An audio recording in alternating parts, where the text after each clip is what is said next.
오늘도 우리 주신 말씀을 통해서 우리 주님을 만나는 귀하고 복되고 아름다운 시간 될 수 있기를 주의 이름으로 간절히 소원합니다.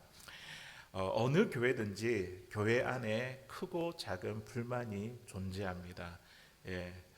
우리의 마음에 다 차지 않는다는 것이죠. 그래서 어느 교회든지 100% 만족하며 신앙생활하는 분은 아마도 없을 것입니다. 그럼에도 불구하고 교회는요, 하나님의 교회는 이 땅에 굳건히 서 있습니다.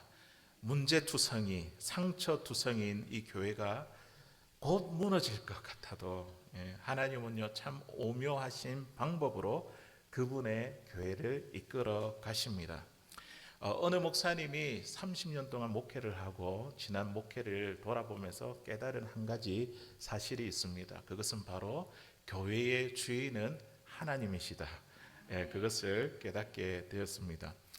목회 초창기에는 이 목사님이 참 뜨거운 열정을 가지고 참 열심히 했어요. 그래서 내가 아니면 안 된다 이런 심정으로 참 열심히 했는데, 그래서 하루 종일 교회에 붙어 다니며 교육자들과 직원들을 들들 볶았습니다. 영적인 생명이 걸려있는 문제이기 때문에 항상 최선 이상을 요구했습니다. 그런데 그렇게 애쓴다고 목회가 되는 것도 아니고, 반대로 손 놓고 있다고 해서 안 되는 것도 아니었습니다. 왜냐하면 교회 주인은 사람이 아니라 하나님이시기 때문입니다. 이것이 바로 교회의 신비입니다. 제 아내가 지난 수요일 새벽에 장인어른 이렇게 소천 소식을 듣고 어떻게 해야 될까, 한국으로 가야 될까, 참 이런 하루 종일 그런 고민과 이 기도에 빠졌습니다. 그러면서 이제 주일 날이나 우리 성도님들도 챙기고 예배를 준비해야 될 여러 가지 많은 일들이 있는데 어떻게 괜찮을까, 이런 염려 걱정이 앞서더라고요. 그런데 또 한편으로는 참 이렇게 가지 않으면 정말 평생 동안 마음에 상처가 되지 않을까, 이런 또 생각도 교차해서 그날 밤에 결정을 하고 목요일 새벽에 일찍 다행히 표가 있어가지고 한국으로 출타하게 되었습니다. 그리고 나서 저는 아무것도 생각 안 했어요. 그냥 뭐 가정 일이나 우리 교회 일이나. 그런데 하나님께서 참 놀랍게 이렇게 일을 하시더라고요. 심지어는 사실은 주일 날이 되면 아침 일찍 우리 주일 친교를 위해서 저도 전날에 좀 걱정이 되더라고요.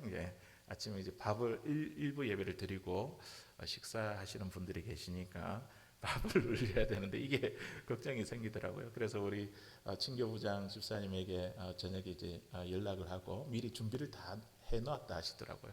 그런데 아침에 와 보니까 누군가가 1시간 더 빨리 와가지고 이 밥솥을 누르고 이렇게 준비하는 모습을 보았습니다. 또 오늘 우리 성도들 보니까 다들 일찍 오셔가지고 이렇게 예배에 막힘이 없이 이렇게 예배하기 위해서 준비하는 손길과 모습을 보면서 교회의 주인은 사람이 아니라 우리 하나님이시다. 하나님이 일하시고 세우시고 이끌어 가십니다. 지난 주 중에도 데살로니가 전서에 있는 말씀 우리 함께 이렇게 생명의 삶 말씀을 가지고 우리가 묵상하고 있는데요. 이 사도 바울의 마음 가운데는 이 데살로니가 교회에 대한 걱정과 염려가 너무 많았습니다. 왜냐하면 특별히 이 지역에는 교회는 세웠는데 오랫동안 그들과 함께 있지 못했거든요. 그들에게 말씀을 가르치고 좀 이런 시간들이 많이 부족했습니다. 그런데 너무 핍박이 심하다 보니까 그 도시를 이 바울이 급히 떠나야 되는 그런 상황이 생겼습니다. 그러니까 편지를 읽는 우리가 말씀을 보는 내내 보니까 바울이 고린도 교회를 데살로니가 교회를 향한 염려와 이 걱정들이 계속 말씀에서 나옵니다. 그런데 이 데살로니가 교회에서 들려오는 소문이 어떠한 것이냐면 바울의 말을 사람의 말로 듣지 않고 하나님의 말씀으로 받았다, 이런 소식과, 그리고 그 말씀이 역사에서 그들이 받고 있는 핍박, 이 어려움, 박해, 고난을 이기고 믿음이 견고하게 서게 되었다는 소식을 듣게 되었습니다. 참 이런 것을 우리가 보아도요, 바울이 교회를 세우고 이끄는 것이 아니라 하나님이 교회를 세우고 이끄신다는 것, 이 하나님의 교회의 주의라는 것을 우리에게 분명히 보여주고 있습니다. 교회 안에 생기는 크고 작은 불만들, 이것이 오늘날의 교회만의 문제일까요? 옛날에 예수님 이후에 세워졌던 최초의 교회는 그런 문제가 없었을까요? 우리가 가장 이상적이라고 생각하는 교회 이렇게 이야기할 때에 우리가 초대 교회인 예루살렘 교회를 우리가 떠올립니다. 우리가 사도행전의 예루살렘 교회를 보면요, 정말 참 아름다운 신앙 공동체죠. 모이기에 힘쓰고 말씀이 뜨겁고 기도가 뜨거운 교회. 그리고 보니까 필요에 따라서 막 나누는 거예요. 자기 것이라서 주장하지 않고 서로 나누고 섬기며 사랑이 있는 참 아름다운 신앙 공동체였습니다. 하지만 이것만 있었을까요? 성경에 보니까 이것만 있는 것이 아니라 예루살렘 교회가 생긴 지 얼마 되지 않아 아나니아와 삽비라가 밭을 팔고 난 일부의 금액을 숨긴 그런 헌금 사고가 그 교회에 있었습니다.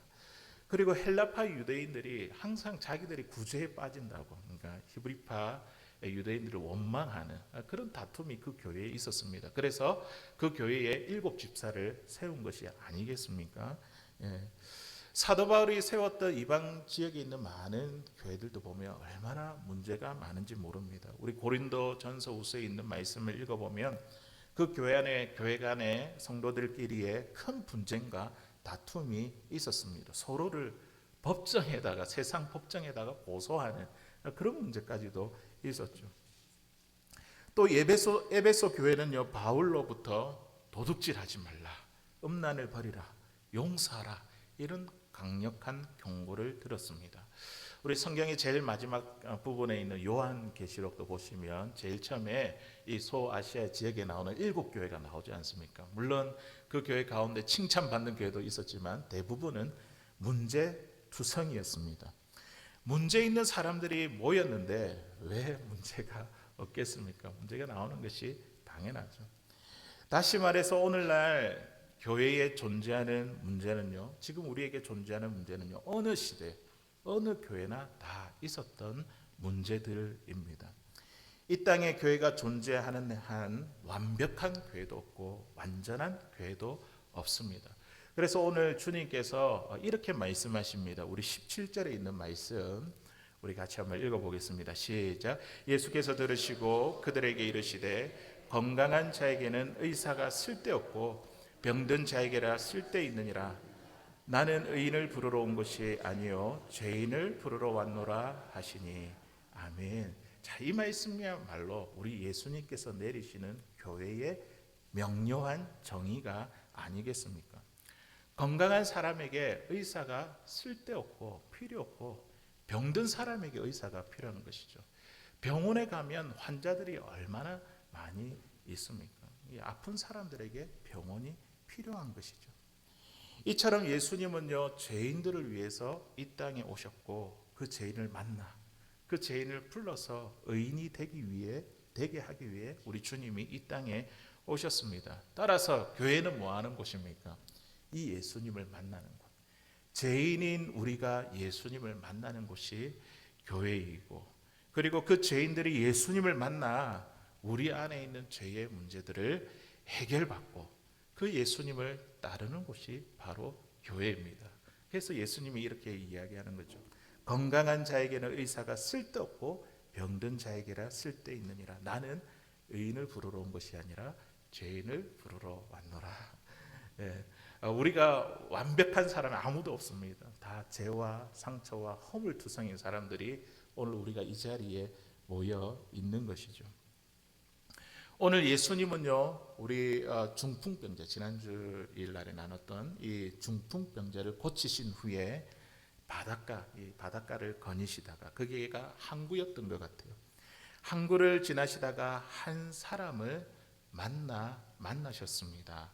우리 14절에 있는 말씀, 우리 누구를 만났는가 한번 볼게요. 시작. 또 지나가시다가 알페오의 아들 레위가 세간에 앉아 있는 것을 보시고 그에게 이르시되 나를 따르라 하시니 일어나 따르니라. 아멘. 지금 예수님께서 만나신 사람이 누구입니까? 그 사람이 누구라고 이야기하죠? 알페오의 아들 레위라고 이렇게 말합니다. 자, 레위인데 우리는 이 사람이 누군지 알고 있죠. 예수님의 제자 중에 한 사람인 마태입니다. 레위 마태입니다. 마태.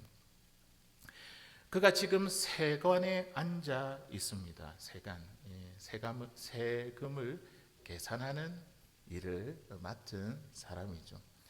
그때 당시 이 예루살렘, 이스라엘은 이 로마의 속국이 되어 있는 상태였죠. 로마는 아주 교묘하고 가혹한 세금 정책을 폈습니다. 로마가 전쟁을 치르고 이 로마 제국의 세력을 과시하기 위해 많은 건물들을 지었는데 여기에 어마어마한 재정이 필요했습니다. 그래서 이 많은 세금을 거두는 것이죠. 식민지에, 특별히 이제 식민지에. 그래서 이 식민지에 로마인이 아닌 그 나라 사람을 세리로 고용해서 철저히 세금을 걷게 했습니다. 그런데 이 세금이 정해져 있는 거, 뭐 토지세나 소득세, 이거는 일정한 소득에 따라 세금을 내는 것이니까 토지도 마찬가지죠. 이거는 그대로 정해져 있는데 이것 말고 일정한 기준 없이 세리의 권한으로 매길 수 있는 관세가 문제였습니다. 특별히 이 관세는 전적으로 세리의 권한에 의해 부과되는 세금이기 때문에 이 세리와 어떤 친분이 있느냐에 따라서 이 세금이 측정되는 것이 달랐습니다. 세리와 좋은 관계를 맺지 않으면요 엄청난 세금을 냈기도 했고, 심지어 마차에 바퀴 개수를 세워서 통행세를 부과하기도 했습니다. 마치 이런 것이죠. 뭐 우리 보면 뭐 경차가 있고 또 좀 사이즈가 큰 차가 있고 더 큰 차가 있고 여기에 따라서 막 세금을 부과하는 것이죠. 이런 관세는 일부분만 로마에 헌납하게 되고 그리고 나머지는 세리의 몫으로 돌아갔습니다. 그러면 세금을 많이 때리면 많이 때릴수록 누구에게 돈이 더 많이 돌아갑니까? 이 세리에게 돈이 많이 돌아가겠죠. 결국 세리들은 이 자국민들의 돈을 착취해서 엄청난 부를 쌓았습니다. 그러다 보니 세금을 둘러싼 시비가 많았고 세리들은 자신을 보호하기 위해 이 조직 폭력배와 결탁을 했습니다. 그때나 지금이나 사람 사는 게 비슷한 것 같습니다. 그리고 이들에게 일정 부분을 떼주기 위해 과도하게 세금을 걷어들일 수밖에 없었습니다. 사정이 이렇다 보니까 그때 당시의 유대인들은요 이 세리들을 어떻게 보았냐면 민족의 피를 빨아먹는 사람들, 원수로 여겼고 그 세리는 죄인이라는 인식이 팽배했습니다. 자, 그런데 예수님께서 오늘 이 레위가 세간에 앉아 있는 것을 보셨습니다. 예수님이 레위를 보셨는데 무엇을 보셨다고요? 세관에 앉아 있는 것을 보셨습니다. 그가 하고 있는 일을 보셨던 것이죠. 레위가 세관에 앉아 있다는 것은요, 뭐 다른 사람 그러면 서서 일하는 사람도 있었겠죠, 맞죠? 그러니까 그 세관을 감독하고 관리하는 사람이었다는 것이죠. 세관을 관할하고 세리들을 관리하는 세관의 우두머리라는 그런 뜻입니다. 레위는 세리장이었습니다. 세리들 가운데서도 우두머리, 지도자, 세리장이었습니다. 지금으로 말하면 세무서장쯤 되는 위치에 있었던 사람이었죠. 예수님의 눈에는 이러한 세리가 어떻게 보였을까요? 사람들은 레위를 볼 때에 몹쓸 인간 말종, 민족의 피를 빨아먹는 사람, 죄인, 이렇게 보았는데 레위는 스스로를 이렇게 생각할 수도 있었을 것 같아요. 좋은 직장에서 돈을 잘 버는, 그래서 남부를 것 없이 번듯하게 살아가는 사람이라고 생각했을지도 모릅니다. 그런데 우리 예수님은 이 레위를 어떻게 보셨을까요? 예수님은 세간에 앉아있는 이 레위를 보시면서 돈으로 채울 수 없는 내면의 공허함과 외로움을 보셨습니다. 우리도 다 이 자리에 예쁜 옷을 입고 예쁘게 화장하고 멋있게 이 자리에 있지만 우리 마음 내면 깊은 곳에는요, 별의별 아픈 사연을 다 가지고 고민하고 있습니다. 우리 주님은 그것을 보신다는 거죠. 우리 마음에 채울 수 없는 것들, 주님이 아니면 채울 수 없는 것들을 보고 계십니다. 나는 무엇을 위해서 살아가고 내 인생은 지금 어디를 향하고 있는 것일까? 모든 것이 완벽한데 저 사람이 문제야, 우리 집에. 왜 이렇게 힘들고 고달플까? 왜 나에게만 이런 문제가 생기지? 내가 정말 이렇게 살아도 될까? 우리 예수님은요, 우리 내면의 진실한 모습을 보고 계십니다. 예수님이 세간에 앉아있는 이 레위를 보시듯 예배 시간에 이 자리에 앉아있는 저와 여러분들을 주목해보고 꿰뚫어보고 계십니다. 우리가 어떤 마음으로 세상의 상처를 받고 이 자리에 와 있는지. 주님의 시선을 우리는요, 누구도 피할 수 없습니다. 제임스 하그리브스라는 이 사람이요, 이 말씀을 읽으면서 영적인 통찰력을 가지고 이 상상력을 동원해서 예수님이 레위를 보는 풍경을 이렇게 묘사를 했습니다. 레위는 바다 근처 탁자에 앉아 있었다. 그 주위에는 돈뭉치, 회계장부, 생선들이 어지럽게 놓여 있었으나 그와 함께 마음을 나눌 만한 친구들은 없는 듯 보였다. 그가 지금 처하고 있는 그 상황, 외로움, 공허함, 이런 쓸쓸한 모습, 이거를 지금 묘사하고 있죠. 어쩌면 외롭고 고독한 이 레위의 모습은요, 오늘날 우리들의 모습, 우리 현대인들의 모습일지 모릅니다. 우리가 과거에 비해서 참 훨씬 좋은 집에 살고 또 훨씬 좋은 음식을 먹으며 훨씬 좋은 차를 끌고 다니지만 더 삭막하고 무정한 세상 속에서 무언가 떠밀리듯 살아가고 있는 우리의 형편은 아닙니까? 이게 이제 우리의 현실이죠. 가족끼리 모이면 어떻게 대화가 넘치십니까? 저희 가족만 봐도 가족이 이렇게 모여 있으면 많은 대화가 없는 것 같아요. 아이들을 보면 늘 스마트폰을 보고 있고 밥을 먹을 때도 스마트폰이랑 밥을 먹는 것 같아요. 제가 올해 초 한국에 잠깐 방문했을 때도 보니까 지하철이나 버스를 타니까 사람들이 다 똑같이 폰을 들고 다 고개를 숙이고 보고 있더라고요. 대화하는 사람을 한 사람도 보지 못했습니다. 어쩌다가 우리가 이렇게 되었습니까? 외롭고 뭔가 번듯하고 좋은 것 같은데 다들 보면 외롭고 고독하고 그런 쓸쓸함을 느끼며 살아가고 있습니다. 레위는요, 예수님이 이러한 자신을 보고 계신지도 모른 채 지금 뭐 하고 있냐면 계산하기에 바빴습니다. 세금을 계산하는 거죠. 얼마나 남길 수 있을까? 그리고 이 돈을 어떻게 챙길 수 있을까? 그렇게 분주한 일상을 보내고 있었습니다. 그런데 그거를 지금 주님이 보신 거예요. 그거를 이 모든 것을 그 일거수일투족 이 레위의 모든 것을 우리 예수님께서 그를 보신 것입니다. 성경은 끊임없이 우리에게 주님을 바라보라 이렇게 이야기해요. 주님을 바라보라, 주님을 바라보라. 그런데요, 실상은요, 언제나 우리를 바라보시는 분은 주님이십니다. 주님이 우리를 바라보고 계십니다. 우리가 주님을 만나기 위해서, 바라보기 위해서 이 자리에 나왔다고 하지만 실상은 우리 주님이 먼저 오셔서 여러분들을 기다리고 계셨던 것이죠.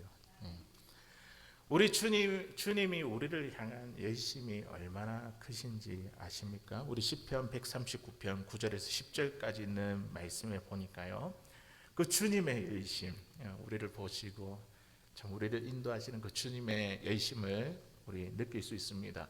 우리 같이 한번 읽어보도록 하겠습니다. 시작. 내가 새벽 날개를 치며 거기서도 주의 손이 나를 인도하시며 주의 오른손이 나를 붙드시리다. 아멘. 바다 끝에 누가 있겠습니까? 물고기가 있겠죠. 그런데 그곳에도 주님이 계시답니다. 바다 끝에 아무도 없을 것 같은데 그곳에도 주님이 계십니다. 주님의 손이 나를 인도하시고 주님의 손이 나를 붙들어 주십니다. 내가 어디에 있든지 간에 주님은 그곳에 먼저 계셔서 우리에게 찾아오시고 우리를 주목하고 꿰뚫어 보십니다. 주님의 시선은 항상 우리를 향하고 있습니다. 레위가 일했던 그 세가는요, 국제무역항이 있는 항구 도시였습니다. 이 국제무역항이면 얼마나 바쁘겠습니까? 사람들이 많이 오고 가고, 여러 언어를 쓰는 사람들. 적어도 이 세관장이라는 이 지위에 오르기 위해서 참 이 레위는 나름대로 그 지위에 오르기 위해서 참 열심히 일하고 열심히 준비하고 공부했던 그런 사람이 아닐까요?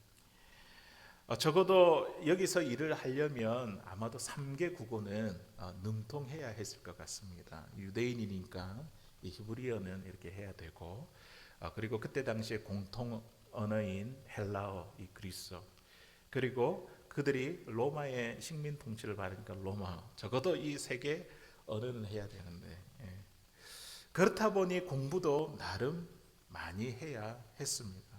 그런데 그의 지식과 열심이 결국 그에게 많은 동뭉치를 안겨주었지만 여전히 그는 외롭고 쓸쓸하고 공허감 가운데 살아가고 있다는 것이죠.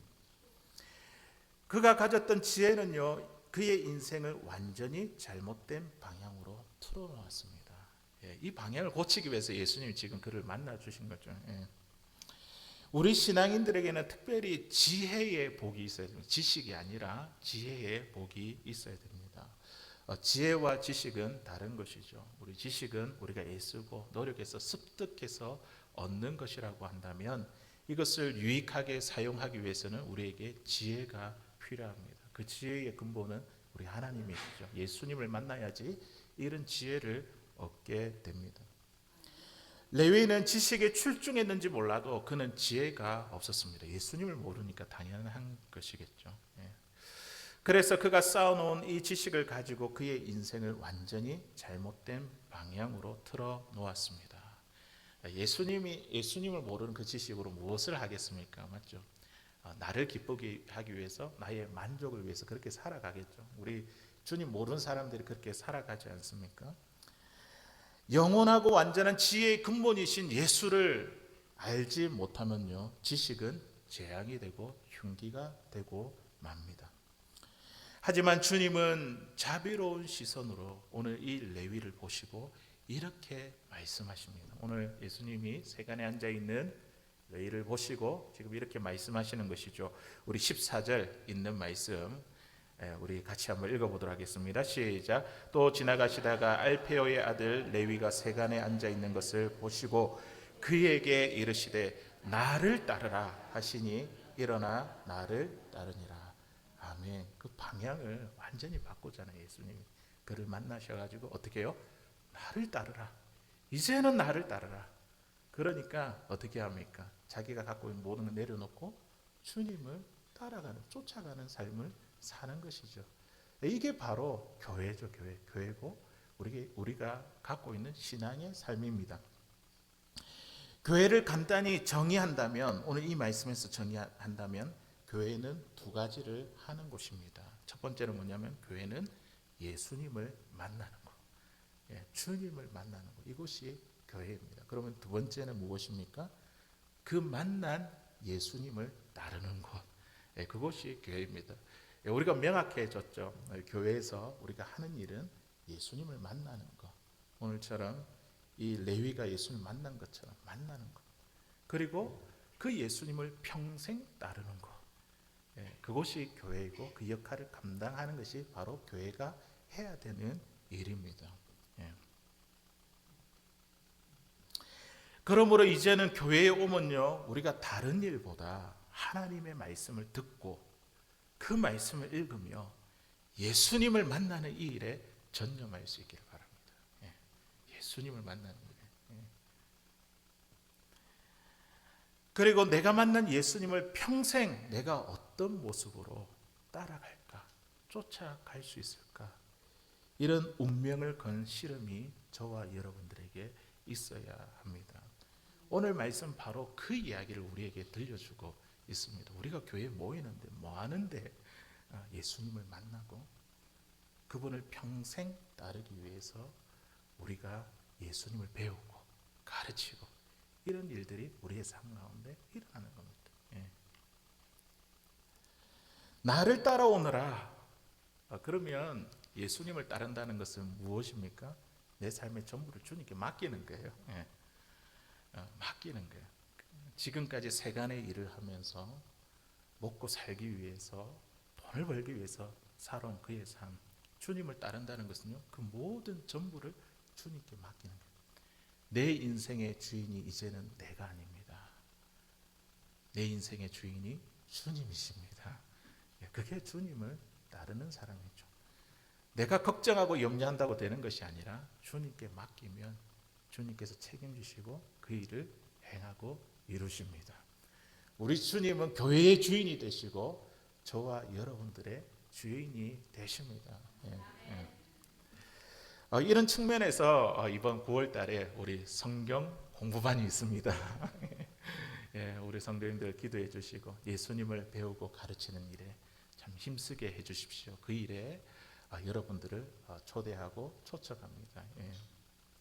이제 마지막으로 우리가 살펴볼 것은요, 예수님이 세간에 앉아있는 그 레위를 부르시고 그의 집에서 함께 식사를 하자 사람들이 예수님의 행동에 대해서 어떻게 반응하는가, 이거를 우리 잠깐 한번 생각해 보도록 하겠습니다. 우리 마가복음 2장 15절 16절에 있는 말씀입니다. 우리 같이 한번 읽어보겠습니다. 시작.